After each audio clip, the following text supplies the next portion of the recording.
বোনেরা, আসলে গতকালকে এত সুন্দর একটা খেলা দেখলাম, সত্যি জান ঠান্ডা হয়ে যাওয়ার মতো। বাংলাদেশ বনাম সিঙ্গাপুর, এত র্যাঙ্কিং এ বাংলাদেশ কম থাকার পরও আজকে সমিত সোম, হামজা চৌধুরী সব মিলে যে প্রচেষ্টাটা করলো, আর অল্প একটুর জন্য আমরা আসলে ড্রটা করতে পারলাম না এবং জয়টাও আনতে পারলাম না। আজকে রাকিব এতগুলো ভুল করেছে, আসলে এই ভুলের মাসুল আমাদের দিতে হচ্ছে। এত স্ট্রাইকারের অভাব আমাদের দেশে, এই স্ট্রাইকারের জন্য আমরা পারলাম না। আফসোস থেকে গেল। কিন্তু দর্শক, হাজার হাজার দর্শক যেভাবে করতালি এবং উৎসাহের মাধ্যমে দর্শক বাংলাদেশ টিমকে অভিনন্দন জানাচ্ছে, এটা সামনের দিকে অনেক ভালো করবে। এটা আমাদের প্রত্যাশা।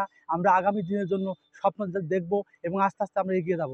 তো আপনারা সবাই আমাদের এই দলের সাথেই আমরা সাপোর্ট দেবো। আমরা খুবই ভালো লাগলো, আমাদের এই দলকে নিয়ে আমরা গর্বিত বোধ করি যে বাংলাদেশের মায়ার টানে তারা দেশপ্রেমের জন্য তারা এই দলে অংশগ্রহণ করেছে। এত বড় ক্লাবের খেলা, হামজা চৌধুরী, সমিত সোম, ফাহমিদুল ইসলাম এবং এ, কায়েস, এরা এত সুন্দর খেলা দেখালো, কিন্তু শেষ পর্যন্ত আমরা শুধু গোল ভুল করার কারণে আজকে এই অবস্থা।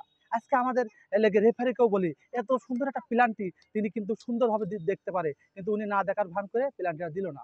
অল্পর জন্য আমরা হারিয়ে গেলাম আমাদের ম্যাচটা এবং ছিটকে গেল। কিন্তু আমরা আশা ছাড়িনি, কারণ ব্রাজিলও 5টা 6টা গোলে লেগে হেরে যায়, আর্জেন্টিনাও হেরে যায়, কিন্তু বাংলাদেশ আজকে আশা জাগিয়েছে আমাদের এই দেশকে, আমাদের দেশের মানুষকে। আমরা এগিয়ে যাব এবং আমরা ফুটবলের সাথে এখন আছি, ক্রিকেটের সাথেও আছি।